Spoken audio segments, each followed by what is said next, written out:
ہمارے ہاں یہ ہوتا ہے کہ ہم احساس نہیں پیدا کرتے، بلکہ اپنی غلطیوں پر، اپنی کمزوریوں پر دلائل دیتے ہیں۔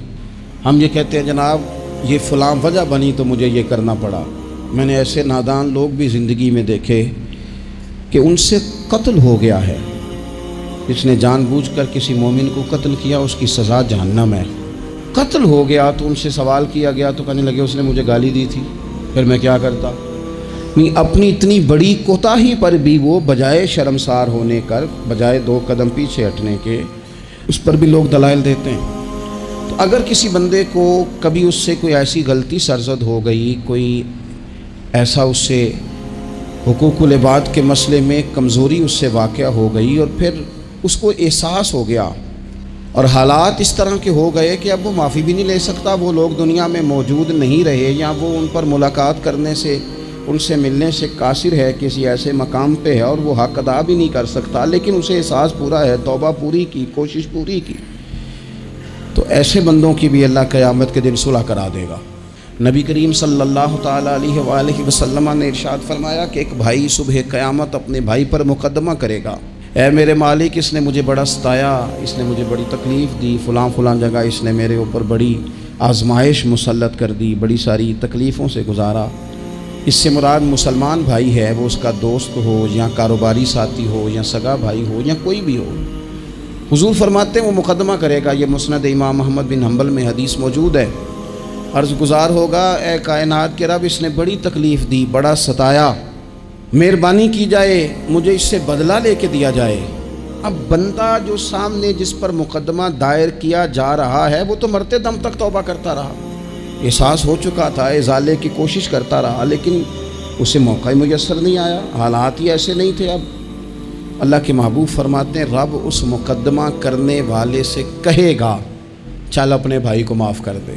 وہ پھر اپنا دکھڑا سنائے گا، اپنے اس درد کی شدت کو بیان کرے گا، جو اس کی طرف سے آنے والی تکلیف پر وہ آزمائش سے گزرا اس کا اظہار کرے گا کہ مالک میں تو بڑی تکلیف میں رہا ہوں، ایسے معاف کیسے کر دوں؟ تو اللہ کریم فرمائے گا اٹھ، پھر وہ سامنے جنت میں نظر ڈال، وہ مکان دیکھ سامنے، وہ دیکھ کے کہے گا سبحان اللہ، اتنا خوبصورت مکان، اتنا عالی شان محل، جلدی سے عرض کرے گا مالک یہ کس کو ملے گا؟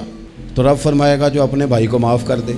تو فوراً سے پہلے عرض کرے گا اللہ میں نے معاف کیا، اللہ میں نے معاف کیا، اللہ میں نے معاف کیا۔ تو رب کریم فرمائے گا پکڑ پھر اپنے بھائی کا بازو اور جا، میں نے تم دونوں کے لیے جنت میں مکان بنا دیے۔ تو ایک تو یہ یاد رکھیں کہ کوئی شخص اگر یہ دعویٰ کرتا ہے کہ میں نے کبھی، ہمارے ہاں بہت سارے لوگ ایسے ہیں جو بعض اوقات بات کرتے ہیں تو ان کی بات سے انا پرستی چھلکتی ہے، وہ کہتے ہیں جی یاد تو نہیں کبھی کسی کے ساتھ زیادتی کی ہو۔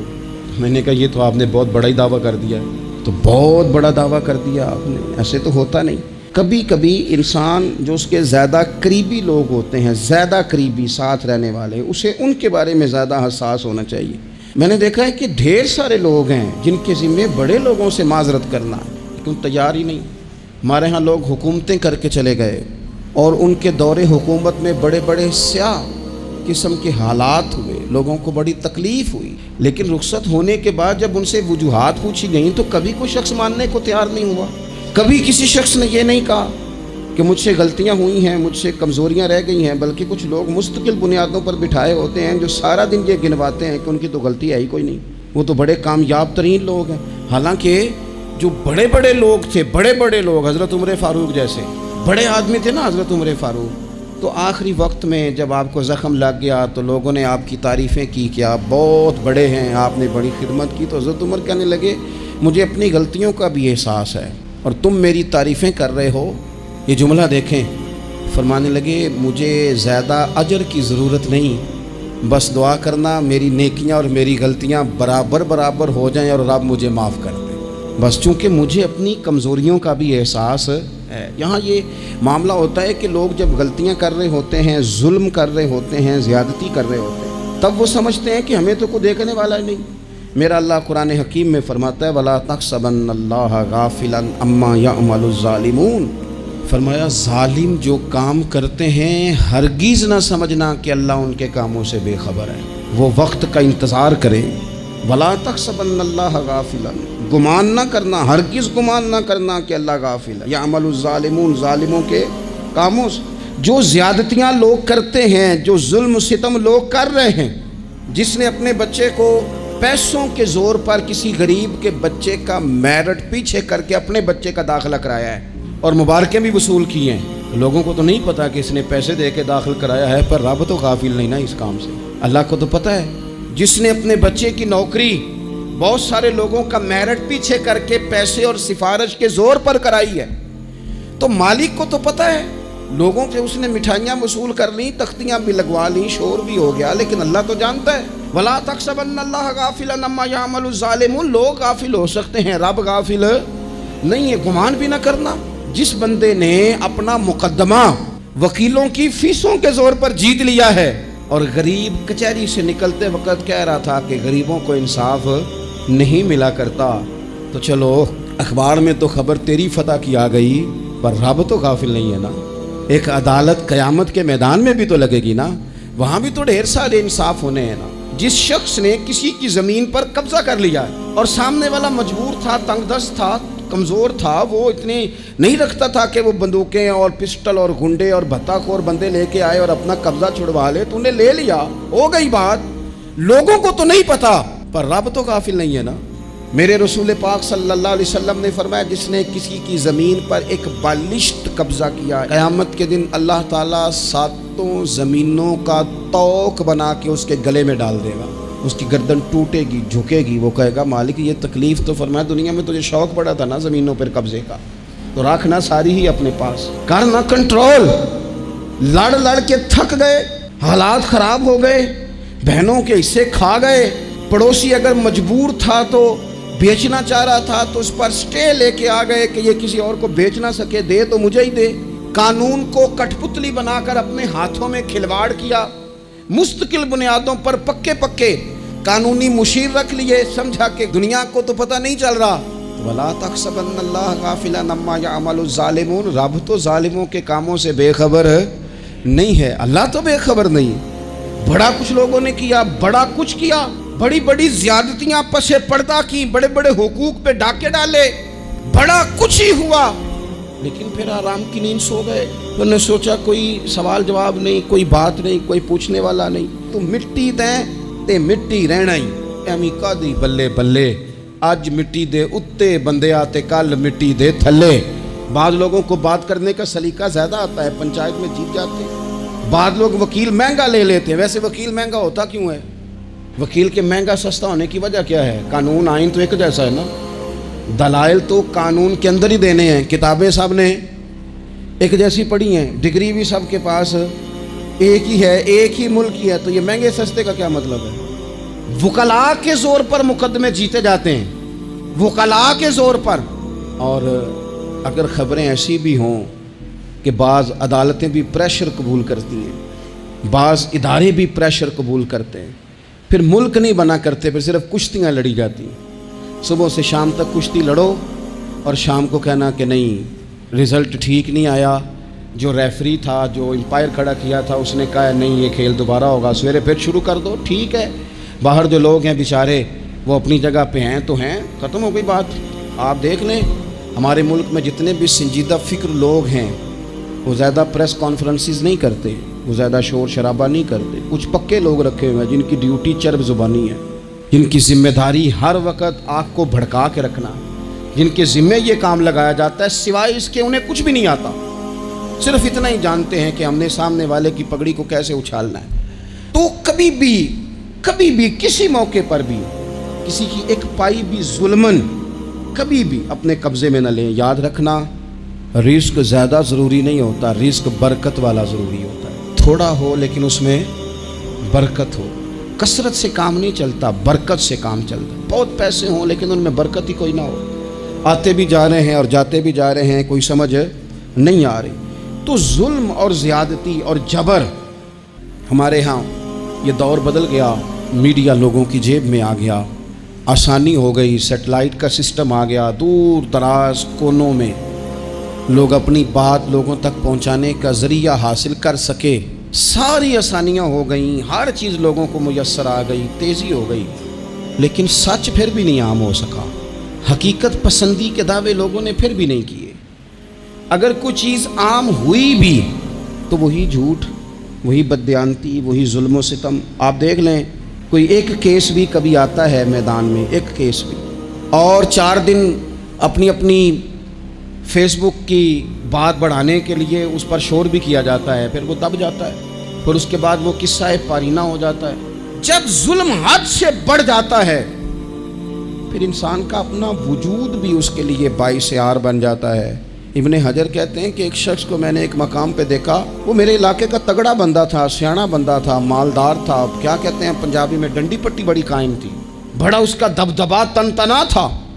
لیکن میں نے اسے طبیب کی دکان پر لیٹے ہوئے دیکھا تو اس کے وجود سے پیپ نکلتی تھی. میں نے اسے کہا یار تیرے نام سے تو لوگ خوف زدہ رہتے تھے، تیرا نام لے کے تو لوگ بچوں کو ڈرایا کرتے تھے، تیرے سے انسلاک رکھنے والے تو بازاروں میں گردنیں اونچی کر کے چلتے، تجھے کیا ہوا؟ تو کہنے لگا بس جب خدا کا حکم آیا، جب اللہ کی حکمت کا غلبہ ہوا، جب تک اس نے ڈھیل دی تو دی، لیکن جب وہ پکڑنے پہ آیا تو پھر حال یہ ہوا کہ ایک غریب مچھیرا مچھلیاں پکڑنے کے لیے دریا میں سارا دن بیٹھا رہا، اسے مچھلی نہ ملی.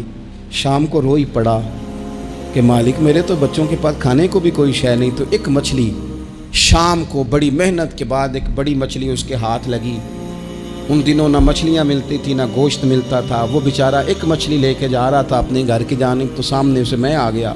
جو طریقہ ہوتا ہے، کدھر لے کے جا رہے ہو، کہاں سے لی ہے؟ تو کہتے اس نے کہا صاحب مجھے پتہ ہے آپ مجھ سے چھین لیں گے، لیکن میرے بچے صبح سے بھوکے ہیں، یہی میرا روزگار ہے، آج مجھے کچھ نہیں میسر آیا، میں نے اس مچھلی کو لیا ہے، مجھے تو بیچنے کو بھی کچھ نہیں ملا، پتہ نہیں مجھے پکانی کس طرح ہے. تو یہ ایک مچھلی میرے بچوں کی خوراک بنے گی، کل لوٹ لینا، پرسوں لوٹ لینا، تمہارا تو کام ہی لوٹنا ہے، چلو کچھ دن کے لیے ہاتھ روک لو. کہتے ہیں اس نے جب یہ کہا تو میں نے ایک تھپڑ مارا اور اس آدمی سے مچھلی چھین کر میں نے اسے پکڑ کے گھر لا رہا تھا. میں اس مچھلی نے، حالانکہ مچھلیاں کاٹا نہیں کرتی، کہنے لگا اس مچھلی نے ناخن پر میرے پورے پر تھوڑا سا کاٹا ہے. اور میں نے کہا کوئی بات نہیں، مچھلی ذرا بڑی تھی، اس نے کاٹ لیا. میں نے تھوڑی سی پٹی باندھی اور گھر والوں کو کہا مچھلی پکا دیں، انہوں نے پکائی، کھائی، کچھ پتہ ہی نہیں تھا. 2-4 دن گزرے ہیں تو زخم آگے بڑھنے لگا. طبیب کو دکھایا ہے تو اس نے کہا یہ تو انگلی کاٹنی پڑے گی. کہتا ہے وہ انگلی کٹوائی، 1 ہفتہ نہیں گزرا تھا کہ زخم آگے بڑھا. تو پھر وہ ہاتھ کی طرف بڑھا تو میں نے جا کے دکھایا تو اس نے کہا ہاتھ بھی کاٹنا پڑے گا. سارا بازو کٹوا چکا ہوں، رات کو نیند نہیں آتی، ایک لقمہ پیٹ میں نہیں گزرتا. میرے بچے، میرے بھتیجے، میرے بھائی، میرے عزیز گلی گلی اس غریب کو ڈھونڈتے پھرتے ہیں جس کا نام بھی ہم کوئی نہیں جانتے. تھک گئے تلاش کر کر کے، خدا جانے کہاں چھپ گیا اللہ کی اتنی بڑی زمین میں، وہ ملتا نہیں. میں سو نہیں پاتا.